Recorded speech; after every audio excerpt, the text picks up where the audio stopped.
Hi everyone, I'm Jim Ryan.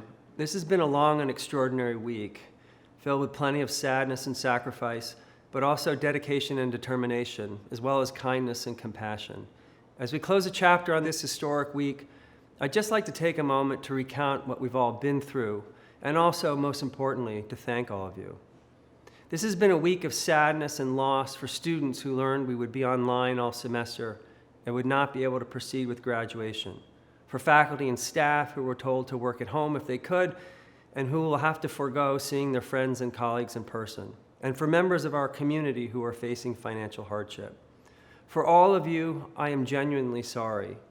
At the same time, I'm grateful for those of you who are willingly making sacrifices for the benefit of others, and that's especially true of our students.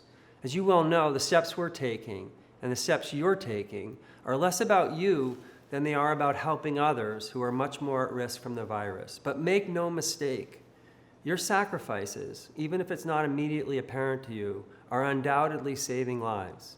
But this just hasn't been a week of sadness and sacrifice. It's also been a week of Herculean effort and innovation. Consider the students who, even as they process their own grief, created the Who's Helping Who's network that connects students who need assistance with members of the community who can offer it. Or consider the spectacular faculty and staff who, with creativity, intense work, and good cheer, found a way to take 4,200 classes online in a week. That seemed impossible just 7 days ago. Or consider the faculty from across grounds who've offered their expertise on a range of topics, from the physics professor who posted a video on social distancing, to the history professor who encourages students to create a record of life during the pandemic, to the faculty who have shared advice on everything from homeschooling your kids to coping during a quarantine. And this has been a week of remarkable dedication. We saw staff from Student Affairs, RMC, Facilities Management, and the Police Department pull together to help students move out of their dorms. We saw a team from Student Financial Services who in less than 24 hours created a system to help students who need financial assistance traveling home. We saw a team from across the entire university work together to get a COVID-19 clinic up and running in record time. And we saw colleagues from Information and Technology Services work to prepare for and support online classes from 6:30 in the morning until 9 o'clock at night every day this week.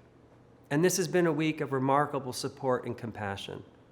Our alumni have reached out asking how they can help and have offered to host students who need a place to live.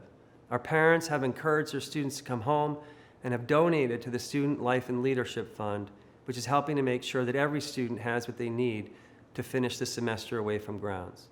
And if I may pause to offer a special word to our parents, with three college-age sons at home, I share your joy at having this unexpected time with your children, your apprehension about how long that joy will last, and your sorrow for what your children are missing. But I also share your confidence in their resilience. And like you, I'm hoping that we will be able to figure out a way to host graduation ceremonies at UVA at a later date, as I would very much like the opportunity to march down the lawn with your children. More on that particular topic soon. Finally, this week has made it clear just how incredibly fortunate we are to work alongside the team at the health system. Our challenges and sacrifices, as great as they might be, pale in comparison to those facing our health system colleagues, and they have more than risen to the task. This includes those who make the hospital run by, among other things, stocking carts, cleaning floors, and helping people get where they need to go. It includes the researchers who have developed a test for the coronavirus on grounds, the first local test in Virginia, and one that reduces the amount of time it takes to get a result from days to hours. And it includes the doctors and nurses who have volunteered to care for patients with the virus, potentially risking their own health to save others. For this extraordinary week, and for all those who helped us through it, I'd like to extend my deepest gratitude. I know my executive leadership team, which includes our Provost Liz McGill, our COO JJ Davis, and our EVP for Health Affairs Craig Kent, feel exactly the same way. This is a week like no other, but in some ways it was a week that felt familiar, as it brought forth the values that are fundamental to this university at its very best: selflessness, dedication, compassion, and a willingness to serve. Those values have always been a part of who we are And this week, they were on vivid display. This week was in some ways the end of the beginning. We are facing something that none of us ever has, something like a snow day that will last weeks or months. We still have a long way to go, and I'm sure it's going to get harder before it gets easier. Let us proceed with compassion for others, especially those who are most at risk and most vulnerable. Let us proceed with understanding and forgiveness for those trying to make the very best of a difficult situation. And let us proceed with recognition of our common humanity. So thank you once again for everything you've done and everything you will do. I've been a part of this community for 30 years. I have never felt more fortunate to be a part of it than I do today.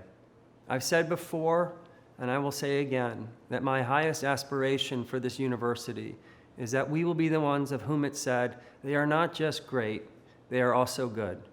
This week, I saw up close just what great and good looks like. Thank you.